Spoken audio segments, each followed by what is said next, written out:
The start of the shipping season officially kicked off with a top hat ceremony. Thunder Bay's mayor is still looking for action on the James Street Swing Bridge. And investigators determine the cause of a Nipigon tragedy.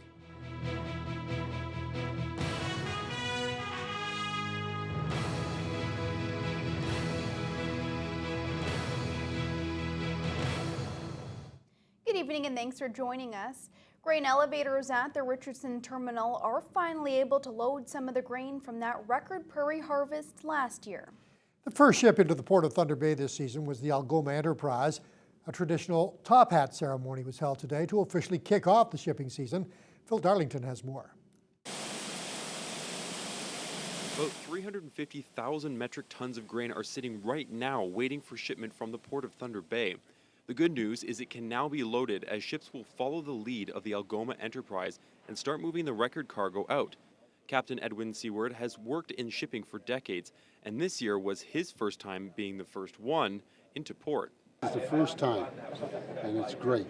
It's great to be recognized that we're the first ship in port in Thunder Bay. It was supposed to be the Radcliffe Latimer that made it in first, but Seward is just happy to be in port and not out trying to navigate through the ice. Oh, it's great to be in port, but it's really, really hard out there on the ice. It's tough going. And without the icebreakers, we would never have made it. I've been at this for 41 years this year, and this is the worst I've seen the ice conditions up on Lake Superior. Despite the record late start to the shipping season, the amount of grain that needs to be moved will provide steady work for most of the year to come. Well, the port's $300 million a year economic impact to Thunder Bay. And this year, a lot of interest from Western Canada, a big grain backlog out there.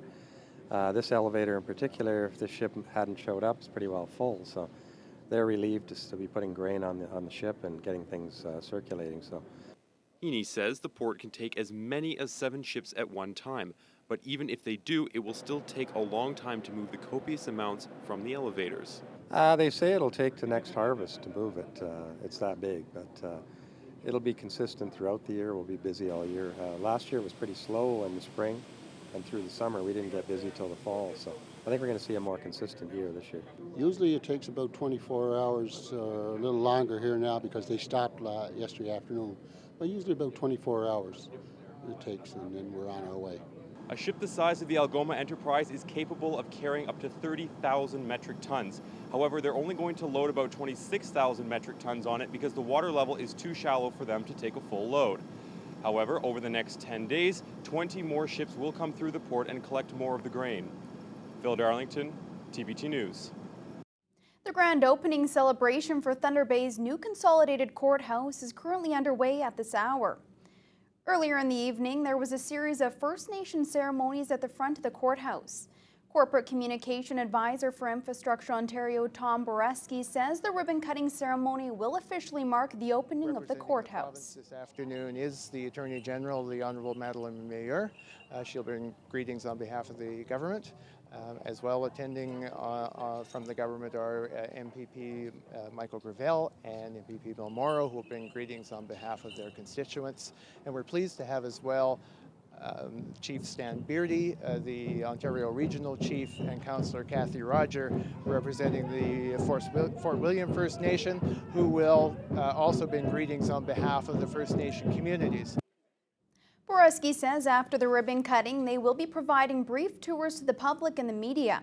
The new courthouse will improve justice services by consolidating the Superior Court of Justice and Ontario Court of Justice, which previously operated in 2 separate locations. The Lakehead Region Conservation Authority has issued an alert on the flood outlook for the area. The LRCA says there has been a significant recent melt that's led to a rise in the levels of area watercourses. Now, while the levels remain below the banks, the continuing snow melt and the threat of 24 millimeters of precipitation tomorrow could result in problems.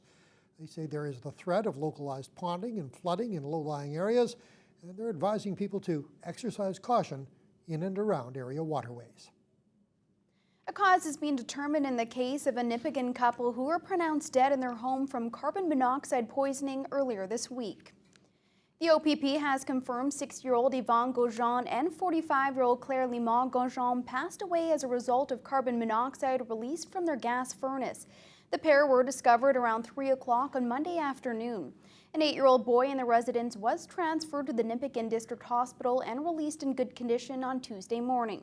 Police officials are reminding homeowners are required to have carbon monoxide alarms installed on every floor of residences. Thunder Bay police are trying to track down 2 armed men who held up an Arthur Street gas bar last night. The pair, who were disguised and armed with a hatchet, entered this business around 11:30. After threatening the clerk, they fled the scene with an undisclosed amount of cash. The employee was not injured. A Thunder Bay area driver is facing a long list of charges following 3 separate collisions on the city's north side yesterday morning. It began when the driver of a pickup blew a stop sign on Picton Avenue and slammed into another vehicle that was stopped by traffic on Red River Road. The pickup then fled the scene, heading westbound on Red River, and slammed into the back of another vehicle stopped for a traffic light.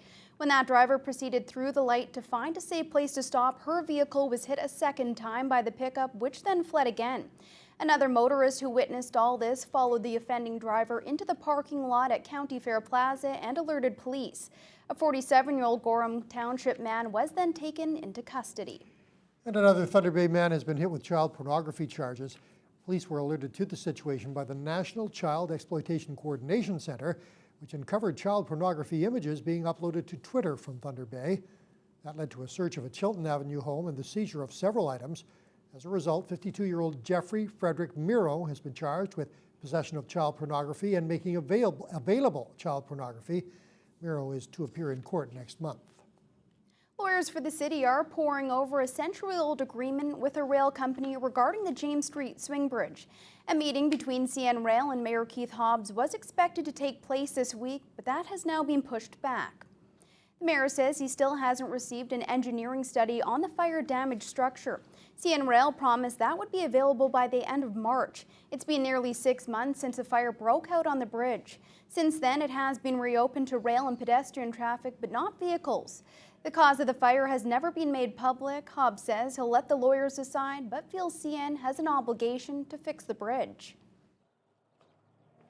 We've been spending a lot of time researching, having our lawyers research this issue, and goes back to a 1906 agreement, and I think we're on pretty good firm ground, and we're going to be pushing the CN to take some action. Hobbs expects to meet with CN Rail officials next week to discuss the future of the swing bridge. Well, for those considering a career in mining, the decision-making process has just been made a whole lot easier. The North Superior Workforce Planning Board has launched a new website called Reality Blast. The website comes in response to calls from employment and training service providers for a way to better guide potential employees in the mining sector. The website will not only outline which mines are hiring, but also what the job requirements will be, as well as the living and working conditions associated with the position. Planning Board spokesperson Frank Puglia says it's factors like these that many employers want prospective employees to know more about. Because, there's a high turnover also in mining. Some people may not have the skills, and then when they get there, all the lifestyle of having to work double shift, of flying in and We apologize for the audio problem there, but Puglia also says the website helps both employers and employees to understand what kinds of jobs will be available in the future and what skills will be required for them. Not many people are allowed to wear a pajama-like attire donned with kittens and flowers to work every day. And by this time next year, nurses at the Thunder Bay Regional Health Sciences Center won't be allowed to either. A study which surveyed more than 600 nurses and 30 patients and families at the regional hospital last year revealed that more than half the patients and families felt nurses looked unprofessional. Executive Vice President of Patient Services, Rhonda Crocker-Ellicott, says since most of the staff wear scrubs, it makes it next to impossible for patients and families to distinguish a professional nurse from a housekeeper. Ellicott says they will be forming a nurse task force to address Starting the in the issue. late 80s, most individuals started wearing these scrubs, and ever since then it's really become an issue for patients and families. So we're really excited about some of the work that's been done out in Nova Scotia with respect to a standard nursing uniform. We think that that will really resolve the issue for our patients and families. They believe it will help resolve the issue as well. We're really hoping we can have some fun with this, engage our staff, help us come together and pick what will be the standard uniform for Thunder Bay Regional, and eventually wear it with a sense of pride and really improve the professional image of nursing within our organization. So we're really hoping it can be an exciting initiative. Ellicott says the new standards for uniforms haven't been developed yet, and it will be a year-long process. She says at the Sick Kids Hospital in Toronto, they have already implemented new uniform standards. Energy Minister Bob Chiarelli says that the debt retirement charge will be taken off residential hydro bills starting in 2016. The debt retirement charge was introduced way back in 1998 to help pay down the debt of Ontario Hydro, which was later split into several companies. Chiarelli says the Liberals will also look at ways to reduce electricity costs for low-income families when the Ontario Clean Energy Benefit expires at the end of the year. The minority Liberals will table their budget next week, but they need the support of at least one opposition party to pass it and avoid an election. 4 individuals will be receiving honorary degrees during convocation ceremonies at Lakehead University next month. The university has announced honorary doctorates will be confirmed on Dr. Arnold Aberman for his many contributions to the advancement of medicine and key role in establishing the Northern Ontario Medical School. Richard Wagamese, an internationally renowned author and journalist, is being recognized for his works in the residential school system and discrimination against Native people.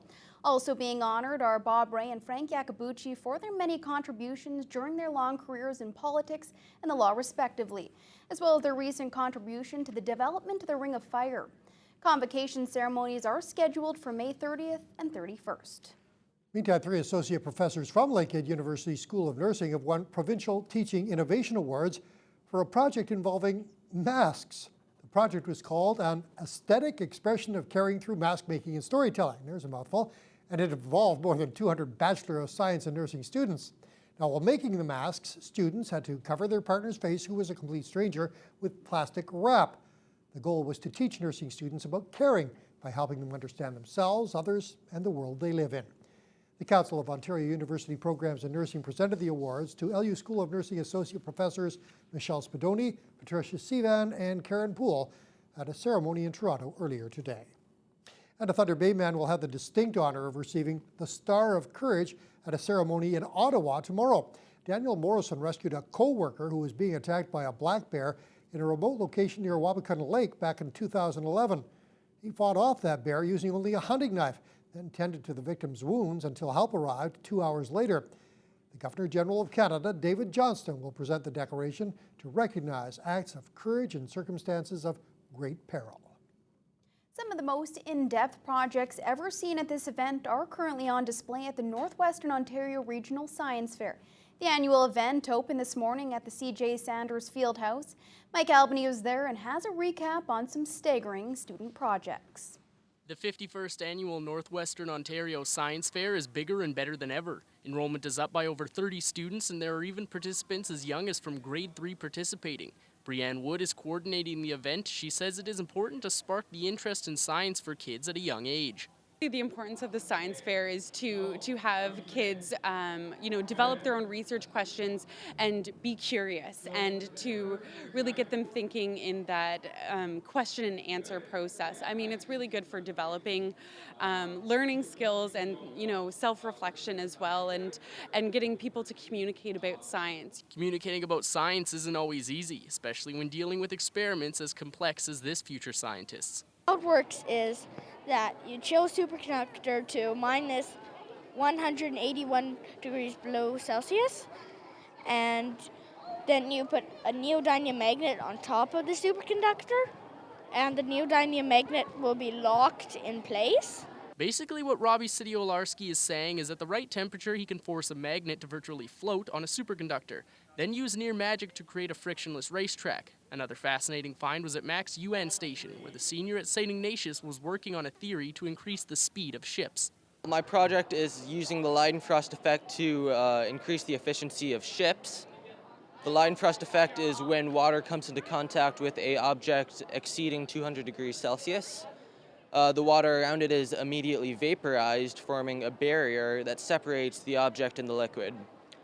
Since this vapor barrier has a very low coefficient of friction, the object is able to move through the water more efficiently. UN says his findings show you can increase a ship's speed by 12% or 5 kilometers an hour while actually saving fuel. He believes this could assist in a smaller carbon footprint for ships and lower costs. Two girls from Quebec had an experiment that you can perform at home when you're looking for a little snack. Abby Cutting and Caitlin Smart created a solar oven with homemade materials. The reason? Cutting's mom wouldn't let her use the oven once to cook a s'more. And according to the girls, the benefits of the oven stretch far beyond tasty treats. In North America, mainly people would use an electric oven or a fire, but in third world countries, I would say this would be a perfect oven to use, like say where people can't afford an oven or no electricity. Several awards were handed out at today's event, and the competition was fierce in each category. Organizers say they expect that won't change as the projects get more and more innovative every year. Mike Albanese, TBT